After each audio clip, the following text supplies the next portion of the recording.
You know, one thing that's funny that I do in the month of October is just pretty much go all Harry Pottered out, whether it be watching the movies or playing some of the games. And today we're going to be reviewing Harry Potter and the Prisoner of Azkaban for the Nintendo Gamecube.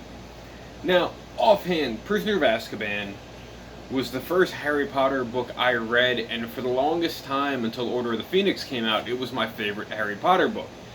And as a kid, when this movie came out, I was a little upset because a lot of the source material, it was in the movie, but it was out of order. Now, I'm not going to do any spoilers for you guys who haven't seen the movie or read the book, but the ending of the movie happens in the middle of the book, and that always kind of irked me because it's like they mention it, but at the same time, the detail as to why it's there wasn't really there.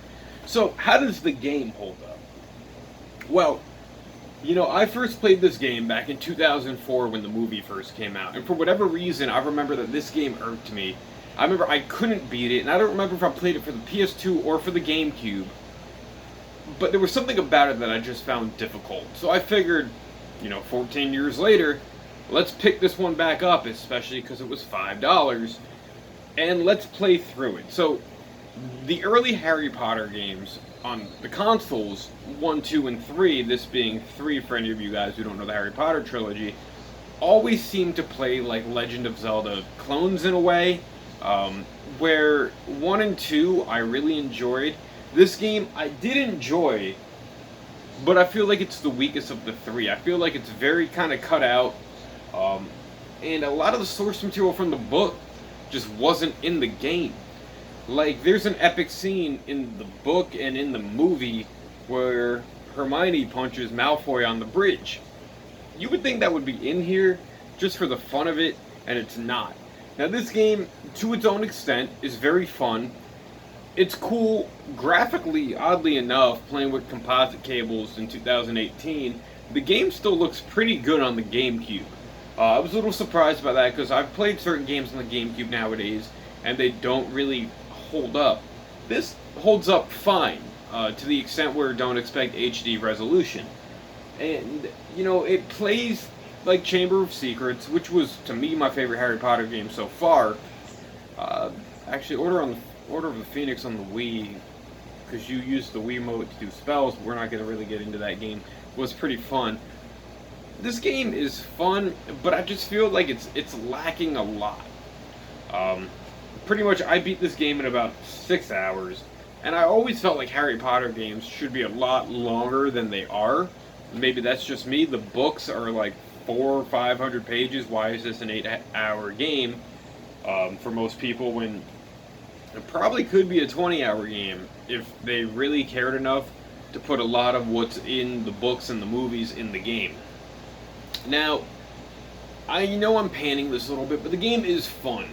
The game is very basic, but to a kid, which is probably where that audience was at the time, the game will be a little bit challenging. To me, it wasn't challenging at all this time around.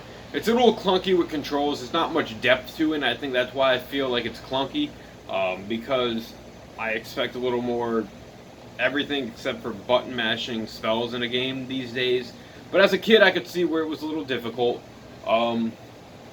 The frame rate does drop a bit depending on what's going on screen. But I also feel like in Chamber of Secrets, it was just a lot more collectibles, and overall just a lot more to do. So, I guess the fact of the matter is, do I recommend this game? I think if you've been a fan of the Harry Potter universe for so long like I have, it's worth the one-time playthrough, especially because, as I mentioned, this game goes for about $5 now. I got it, it came with the manual, all that good stuff.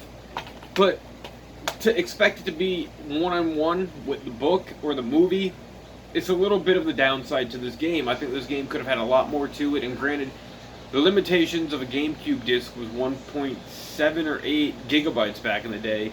But this game was also on the PlayStation 2 and the Xbox, which their media had 4.7 gigabytes. In terms of storytelling, like, it gets the basic stuff down, but everything else that should be there isn't, and that's a little bit of a letdown that I have. If I were to rate this game, it would probably be like a 7 out of 10. Only because it looks good, it plays fine for what you're expecting of a Harry Potter game. But I think a lot more of the source material, and there could have been a lot more depth to this game. That's just my opinion. If you've played this before, as always, leave your thoughts down in the comment section below. What did you think of it? Do you think it was lacking? Do you think it was just right? Do you think they could have had more to it?